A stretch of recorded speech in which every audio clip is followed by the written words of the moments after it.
잊어버린 고향 태초를 찾아서라는 주제를 가지고 창세기 원어 강의를 시작한 지가 벌써 38번째 시간이 되었습니다. 오늘은 이 시간을 마지막으로 잊어버린 고향을 찾는 천지창조 이야기를 마무리할까 합니다. 마무리하면서 마지막을 무엇으로 종교를 지을까 고민하며 기도하던 중에 제 마음속에 떠오르는 성경 구절은 바로 창세기 1장 1절로 돌아갈 수밖에 없었습니다. 하나님이 태초에 천지를 창조하시니라. 천지 창조라는 것은 무엇을 말씀하시고자 하는 것인가? 다시 한번 마음속에 소망하며 은혜를 삼아둔 도중에 천지 창조는 바로 우리 마음의 이야기다. 이런 생각이 마음속에 은혜 가운데서 떠올랐기에 천지 창조는 바로 여러분과 저의 마음의 이야기라는 그 주제의 생각을 가지고 은혜를 잠시 나눠볼까 합니다. 천지창조 이야기를 한 지 하나님이 태초에 천지와 만물과 인간을 창조한 이야기로만 읽을 것이 아니라 우리 내면의 이야기로 돌려 읽어보면 어떨까?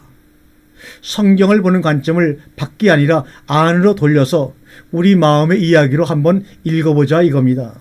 그러면 성경은 단지 천지 창조로부터 시작된 하나님의 역사와 이스라엘 역사를 중심으로 쓰여진 경전이 아니라 바로 지금 이 순간을 살아가고 있는 우리 자신과 우리의 마음에 관한 말씀이 되는 것이죠. 성경의 중심이 대본에 우리 자신에게로 옮겨오는 것을 느낄 수 있으실 것입니다. 성경서 복음, 기쁜 소식이라고 말할 때는 누구에게 기쁜 소식이 되는가? 바로 피조된 나에게 기쁜 소식이 아닙니까? 그런데 그동안 우리는 하나님에 대해서 많이 알고 그에게 성실, 충성, 믿음을 가지는 것이 또한 나에게 복음이 된다는 생각을 가지고 있던 것 또한 사실이 아닙니까? 하나님이 피조된 나를 향해 어떤 마음을 품고 계신가 하는 것을 통하여 이 세상에서의 나의 존재를 이유를 알아갈 때 그 자체가 바로 참된 복음이 아닙니까? 이렇게 성경을 우리 내면의 이야기로 읽게 되면 창세기 1장 1절에 태초의 천지를 하나님이 창조하시니라는 말씀 속에서 태초는 아득한 과거의 어느 한 시점이 아니라 바로 지금 이 순간이 되고 천지는 우리의 내면의 천지 곧 우리 마음 안에서 매일매일 새롭게 창조되고 있는 온갖 다양한 모양의 감정과 느낌과 생각들로 다가오는 것입니다. 단지 하나의 관점이 밖이 아니라 안으로 곧 우리 내면으로 돌리기만 하면 천지창조를 비롯한 성경의 모든 이야기가 아득히 먼 과거의 역사나 이야기가 아니라 바로 지금 이 순간에 우리 자신과 우리 마음에 관한 말씀이 되는 것입니다. 그래서 우리 주님은 이렇게 우리에게 말씀하지 않습니까? 누가복음 17장 21절에 또 여기 있다 저기 있다 못하리니 하나님의 나라는 너희 안에 있느니라. 또 여기 있다 저기 있다 못하니 천지는 바로 너희 안에 있느니라. 너희 안에서 천지가 창조되었느니라. 우리의 눈은 먼저 밖을 보게끔 본능적으로 되어 있습니다. 눈이 눈 자신을 향할 수 없으니 이는 어쩌면 당연한 일이라고 할 수가 있는 것입니다. 그런데 우리의 눈이 밖을 향해 있다는 것은 곧 우리의 마음이 또한 밖을 향해 있다는 것을 의미하는 것이죠.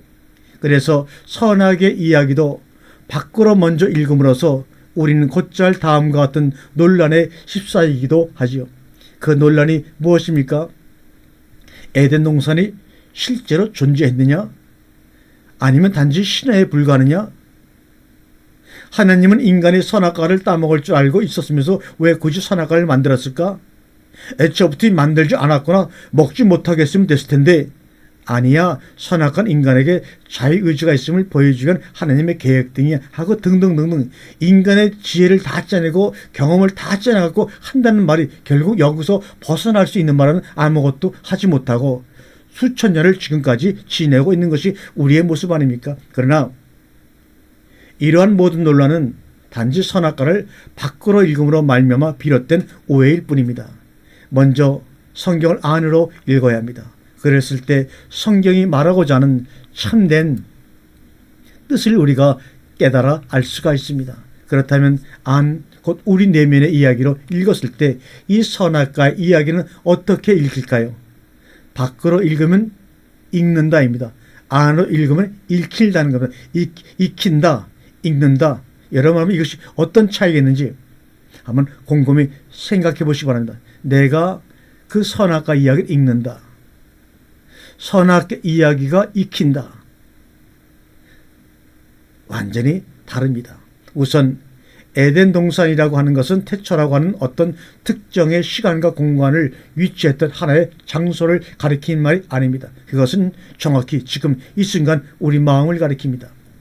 에덴 동산은 바로 지금 이 순간의 삶 속에서 이런저런 아픔과 심경과 괴로움과 기쁨을 경험하며 살아가고 있는 우리 자신들의 마음을 가리키는 말인 것입니다.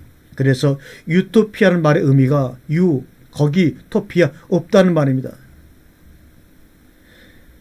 밖에서 찾으려고 하니 찾을 수가 없었던 것입니다. 그래서 창세기 4장부터는 에덴 동산이라는 말이 더 이상 등장하지 않습니다.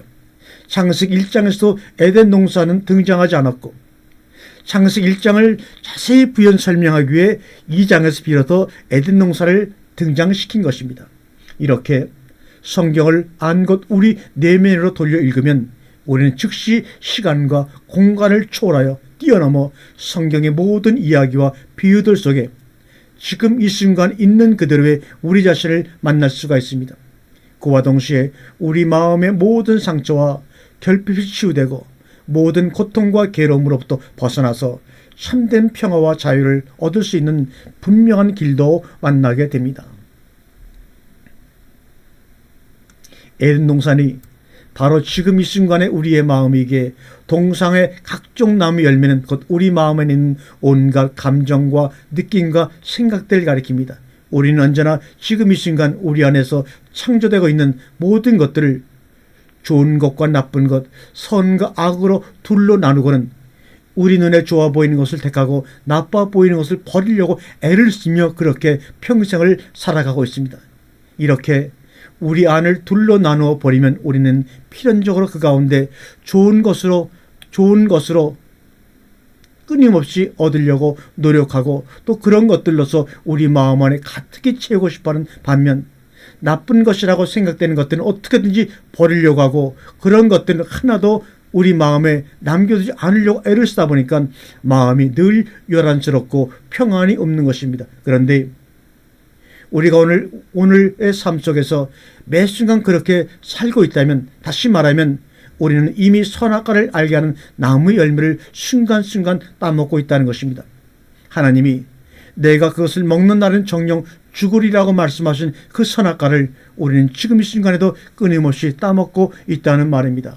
그렇듯 이 선악과 이야기는 태초에 아담과 하와에게 있었던 이야기만이 아니라 바로 지금 이 순간 우리들의 마음 안에서 벌어지고 있는 일인 것입니다. 주님은 말씀하시기를 내 배에서 생수가 넘쳐나리라고 하는 말씀처럼 그 샘물은 언제 어디서나 어느 순간에서나 내 안에서 흐르고 있는 것이구나. 이 얼마나 아이러니한 일인가. 정작 내 안에 있는 샘물을 찾아서 나는 그토록 오랜 세월 동안 밖으로 돌아다녔다는 말인가. 찾고 구하는 마음, 그 마음 때문에 내 안에서 항상 흐르고 있는 그 샘물을 한순간도 마실 수가 없었으니 내 노력과 내 행위 때문에 내 속에서 흐르는 그 거저주는 그 샘물을 한순간도 마실 수가 없었으니 구하라, 찾으라, 두드리라, 좋은 것만 구하니 이것 때문에 내 안에 흐르는 그 생수를 한순간도 내가 마시지 못했던 말인가. 통탄할 일이로구나 하고 바로 깨닫고 돌아오셔서 그 생수를 마시는 여러분 되기를 바랍니다. 이 선악과 이야기는 우리가 어떻게 마음의 고통과 괴로움과 메마름 속으로 스스로 걸어 들어가게 되었으며 그 원인은 무엇인지, 그리고 어떻게 하면 그 무거운 짐으로부터 벗어나서 영원히 자유롭고 행복한 존재가 될 수 있는지 그 길을 분명하게 가르쳐 보여주는 너무나 절묘한 이야기입니다. 창세기 3장 1절에 보면 성경 최초로 뱀이 등장합니다. 여기서 뱀이란 우리가 익히 아는 혀를 날름거리며 땅을 기어다니는 하나님이 지으신 그 뱀일까? 우리는 사단이 뱀의 모양으로 나타나는 것이라는 근거 없는 말을 원칙으로 생각하는 오랜 습관이 있습니다. 한번 이렇게 생각해 보세요. 이때 뱀은 바로 우리 내면의 뱀, 곧 우리의 생각 혹은 마음의 분별심을 가리키는 것으로 말입니다. 우리의 이 생각과 마음이 얼마나 간교한가? 우리 안에서 매일매일 매 순간 일어나고 있는 온갖 감정, 느낌, 생각들은 모두가 하나님 보시기에 힘이 좋은 것들 밖에 없건만 어떤 것은 좋은 것으로 보이고 또 어떤 것은 힘이 나쁜 것으로 보이게끔 만든 다음에 그것도 모자라 그들을 명백히 실제하며 우리 안도 그렇게 명백히 둘로 나누어 있다고 믿게 만들므로써 우리로 하여금 끊임없이 그 허구의 믿음에 끌려다니게 하니 말입니다. 지금 속에는 없고 우리의 힘없는 노력과 수고를 통하여 도달하게 될 언젠가의 그 미래 속에만 있을 것 같이 생각이 됩니까? 또한 이것만이 참일 것 같지 않은가? 우리 내면의 뱀은 그토록 우리를 지금도 속이고 있는 것입니다. 이사야서 46장 3절과 4절에 배에서 나무로부터 내게 안겼고 태에서 나무로부터 내게 업힌 너희여, 너희가 노년에 이르기까지 내가 그리하겠고 백발이 되기까지 내가 너희를 품을 것이라. 내가 지었은즉 않을 것이요 품을 것이요 구하여 내리라 말씀하신 것처럼 하나님은 우리가 어머니의 배에서 잉태되면서 우리를 사랑하셨고 삶의 모든 순간들 속에서도 사랑으로 함께 하셨으며 백발이 되어 우리가 고유의 삶을 마감할 때까지 한결같은 사랑으로 우리를 품으시기 때문입니다. 그 한량없는 사랑으로 인해 하나님 자신도 어찌할 수 없는 소망을 하나 갖게 되는데 그것은 바로 당신 자신을, 당신의 전부를 우리에게 주고 싶어 하신다는 것입니다. 인간이 진정으로 자유롭고 행복하며 지금 이 순간의 삶 속에서 영원한 진리와 평화를 맛볼 수 있는 유일한 길은 오직 하나님을 갖는 길밖에 없음을 예수가 제자들에게 떡과 포도주를 주며 이것은 바로 나의 몸과 피니 먹고 마시라 라고 하신 것 같이 우리가 하나님을 먹고 마시며 하나님과 하나 되는 길 외에는 다른 길이 없음을 하나님은 너무나 잘 알고 계시기 때문입니다. 그래서 내가 종일 손을 펴서 자기 생각을 따라 옳지 않은 길을 걸어가는 패역한 백성들을 불렀나니 라는 말씀과 같이 어떻게든 당신의 전부를 주고 싶어서 안달하시는데도 우리는 우리의 작은 지혜로 인해 지금 여기에 계신 하나님은 보지 못하고 깨닫지 못한 채 우리의 생각을 따라 자꾸만 여기가 아닌 저기로, 지금이 아닌 미래로 달려가고만 하고 있으니 살아계신 하나님은 그런 우리가 얼마나 안타까우실까요? 그래서 때로는 진노하시고 때로는 질투하시며 징벌과 심판을 내리면서까지 우리를 돌이키려 하시려고 우리가 찾고 구하는 하나님은 바로 지금 여기 있는 그대로의 우리 자신 안에 있음을 우리로 하여금 깨닫게 해주시려고, 그리고 지금 이 순간 즉시 하나님의 모든 권능, 곧 진리와 자유와 사랑과 영원한 평화를 우리에게 주고 싶어서 그렇게 여러 모양으로 쉬지 않으시는 것입니다. 성경은 이런 하나님의 마음을 선지자 이사야의 입을 통해서 거듭 여러 번 말씀하고 계십니다. 그 성경 구절이 바로 여기에 나와 있습니다. 이사야 38장, 48장, 49장, 54장, 57장 이렇게 나와 있습니다. 이 성경 구절 여러분 읽게 되면 여러분의 마음에서 아멘이라는 고백이 나온 줄로 믿습니다. 그런데 이렇게만 말하면 마치 하나님이 우리 밖에 따로 계셨을 때마다 우리를 감찰하시는 가운데 징벌과 공유를 베푸시는 것이 들리지만 사실은 그렇지 않습니다. 하나님은 따로 계시지 않습니다. 하나님은 언제나 우리와 함께 계십니다. 하나님은 지금 이 순간에 우리의 자신과 분리되어 있지 않습니다. 하나님의 다른 이름 곧 진리 곧 말씀이기 때문이다. 오늘 말씀을 듣는 여러분들은 바로 하나님과 함께 있기에 이 말씀이 여러분에게 소리로 들리지 아니하고 말씀으로 여러분 심령 가운데 뿌리를 내리고 여러분의 영혼을 인도하고 있는 것입니다. 바로 그것이 하나님의 다른 이름 로고스 말씀입니다. 이제 하나님의 그 크신 사랑이 또 다른 모양으로 나타난 노아의 방주 안으로 들어가 보기를 바랍니다. 그 이야기는 이렇게 시작이 되죠. 여호와께서 사람의 죄악이 세상에 관영함과 그 마음으로 생각하는 모든 계획이 악할 뿐임을 보시고 땅 위에 사람 지으셨음을 한탄하사 마음에 근심하고 이르시되, 창세기 6장 5절 이하의 말씀입니다. 노아 시대는 우리가 말하는 율법도 없었고 죄에 대한 기준을 정한 그 어떤 것도 없었던 시대인데, 그렇다면 하나님이 말씀하신 죄악과 악함의 기준은 무엇일까? 정녕 세상에 그 많은 사람들 중에 단 한 명의 사는 사람도 단 한 톨의 선도 없었던 것일까? 어떻게 그럴 수가 있다는 말인가? 그러나 이러한 의문들은 성경을 밖으로 읽었기 때문에 생기는 것입니다. 성경은 언제나 안 것, 지금 이 순간 우리 자신의 내면의 이야기로 돌이켜 읽어야 합니다. 밖으로 읽으면 행위와 사건에 주목하지만 안으로 읽으면 우리 자신의 마음에 주목하게 될 것이기 때문입니다. 성경은 지금 이 순간에 우리의 마음에 실상을 밝히는 진리의 빛이 되고 등불이 될 것입니다. 그렇다면 세상이 가득 찼다고 하는 그 죄란 무엇일까? 하나님은 무엇을 두고 죄라고 하시는 것일까? 그리고 하나님이 말씀하시는 악이란 또한 무엇일까? 말씀드립니다. 죄라고 하는 것은 지금 이 순간의 삶 속에서 우리가 우리 자신을 믿지 못하는 것입니다. 우리가 우리 자신을 있는 그대로 사랑하지 않는 것입니다. 나의 전부를 매 순간 있는 그대로 받아들이는 것이 아니라 부분적으로만 받아들이고 부분적으로만 사랑하는 것이 바로 죄입니다. 선악의 분별을 통해서 부분적으로만 받아들이고 부분적으로만 사랑하는 것, 그 행위 자체가 바로 하나님이 말씀하시는 죄라고 하는 것입니다.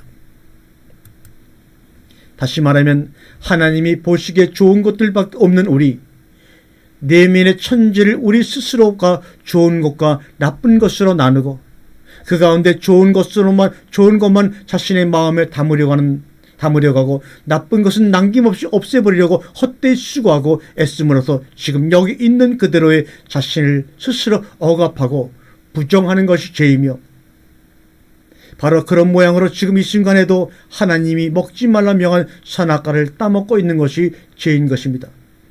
그리고 악이란 지금 여기 있는 그대로의 자기 자신이 아닌 남이 되려고 애쓰는 것을 악이라고 합니다. 남이 나를 어떻게 볼까? 남이 나를 어떻게 판단할까? 어떻게 해주면 내가 저 사람이 마음에 들까? 지금 함께 하시는 하나님이 함께 하시는 지금인 나를 버리고 언젠가인 미래에나 닿을 수 있는 그 가로에 감으로써의 영혼의 자유를 얻으려고 하는 것이 하나님이 보시기에 악인 것입니다. 왜냐하면 언제나 지금 여기 계시기 때문입니다. 하나님이 지금 계신 지금을 떠나 자신의 노력과 수고를 통하여 미래의 어느 순간에 쪽에서 따로 진리를 찾고 자유를 구하니 그렇게 우상을 섬기고 있으니 그게 하나님 보시기에 악한 것이 아니고 무엇이겠습니까? 사랑하는 여러분, 이 시간이 마무리가 될 시간이 점점 다가오고 있습니다. 여러분에게 마지막으로 질문합니다. 여러분들은 당신은 그 방주에 탈 것인가? 방주 안으로 들어감으로써 살아남을 수 있었던 존재들을 주의 깊게 살펴보면 노아와 그의 가족들, 혈육이 있는 모든 생물들의 암수 한 장씩, 그리고 정결한 짐승과 부정한 짐승, 이 노아의 방주에 정결하고 선한 것만 탄 것이 아닙니다. 여기서 정결한 짐승과 부정한 짐승이라는 말씀에 주목하시기를 바랍니다. 그런데 가만히 보면 지금 이 순간 우리의 마음 안에 있는 이미 그 모든 것들이 다 들어와 있지 않습니까? 노아의 방주 안에. 사람의 마음이란 본래 그런 것입니다. 즉 낮과 밤이 함께 있음으로써 하루가 되듯이, 그리고 추위와 더위가 함께 있고 얼음과 이름을 함께 있으며 삶과 죽음이 함께 있고 오르막과 내리막이 언제나 함께 있듯이 지금 이 순간 우리의 마음 안에도 선과 악이 다 함께 있는 것입니다. 그것이 바로 사랑입니다. 그것이 바로 마음이라는 것이며 그 두 가지 면들이 함께 있을 때 마음은 비로소 온전해져서 평화와 자유가 그 안에서 쉼없이 생수처럼 흐를 수가 있는 것입니다. 왜냐하면 그 둘은 사실 둘이 아니라 하나이기 때문입니다. 하나가 단지 둘의 모양을 하고 있을 뿐이기 때문입니다. 방주 안에는 선과 악, 정결한 것과 부정한 것, 여성과 남성, 음과 양이 공존하고 있는 것입니다. 저녁과 아침이 공존하듯이. 창세기 8장 22절에 땅이 있을 동안에는 심음과 거둠과 더위와 여름과 겨울과 낮과 밤이 쉬지 아니하리라. 이렇게 말씀하고 있습니다. 하나님 나라에 있으면서 하나님 나라 안으로 들어가려고 몸부림치고 있지는 않습니까? 그런 어리석음을 멈추지 않고 있지 않습니까?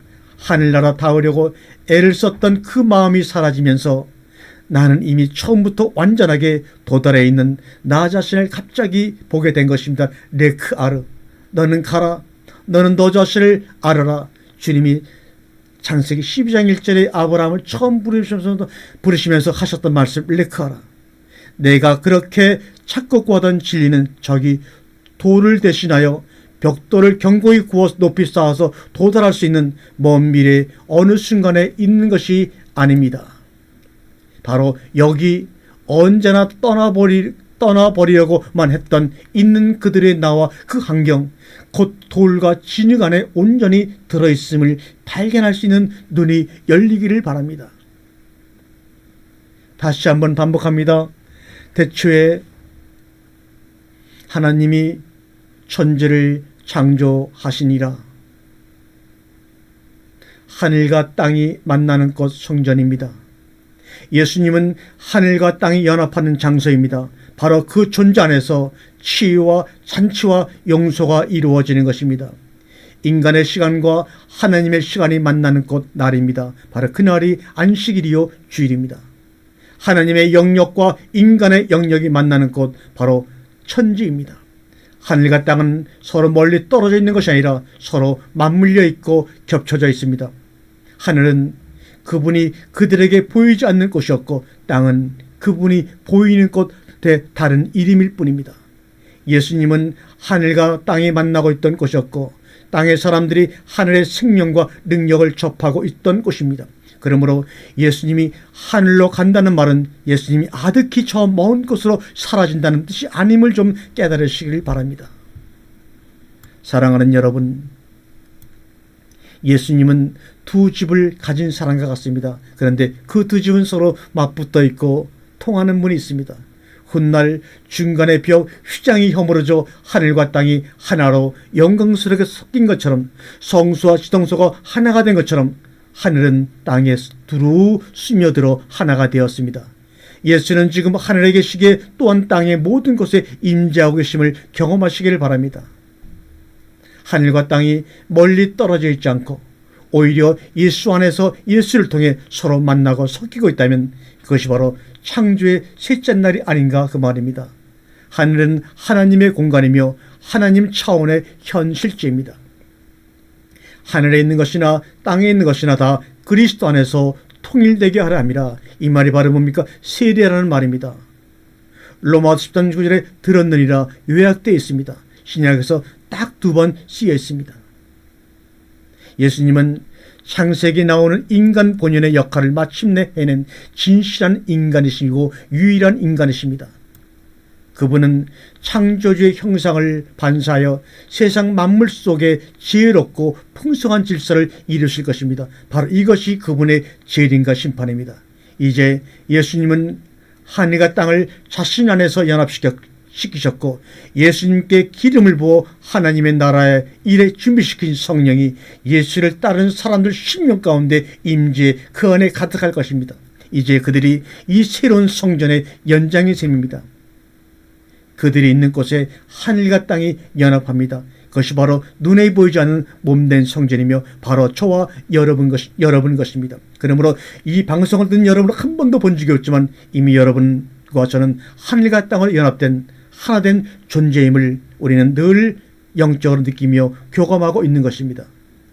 세상의 이원론은 창조 질서 자체가 즉 공간과 실감과 물질의 세계를 악하게 보고 배척을 하고 있습니다. 그리스 신앙이 바로 그렇고 헬레니즘 문화가 바로 그런 문화입니다. 살 수도 팔 수도 없지만 줄 수는 있는 선물, 그것이 바로 우리들의 마음입니다. 내가 너에게 살 수도 없고 내가 너에게 팔 수도 없지만 나는 너에게 줄 수 있는 선물이 하나가 있어. 바로 하나님이 함께 계시는 내 마음을 너에게 주고 싶구나. 이 선물을 받아줄려? 오늘 제가 여러분에게 마지막 이 저의 마음을 선물로 드리고자 합니다. 그런데 염려로 마음이 몸을 떠나 저리 방황하니 이제는 줄 수가 없네. 이러면 안 됩니다. 요한계시록 7장 9절과 10절에 보면 흰 옷을 입고 손에 종려나무 가지를 들고 보좌 앞과 어린 양 앞에 서서 큰 소리로 외쳐 가로되 구원하심이 보좌에 앉으신 하나님과 어린 양에게 있도다. 요한복음 12장 13절에 종려나무 가지를 들고 호산나 찬송하리로다. 이 말은 무슨 말입니까? 복음이 우리를 구하다. 복음을 위해 우리가 기도하겠습니다라는 뜻입니다. 호산나 지금 구하소서, 부디 도와주소서, 우리가 기도한다 이 말입니다. 찬송하리오다 이 말은 율로게요, 율, 좋다는 뜻이고 로고스 말씀입니다. 호산나 호산나 찬송하려다, 찬송하려다 이거는 복음이라는 뜻입니다.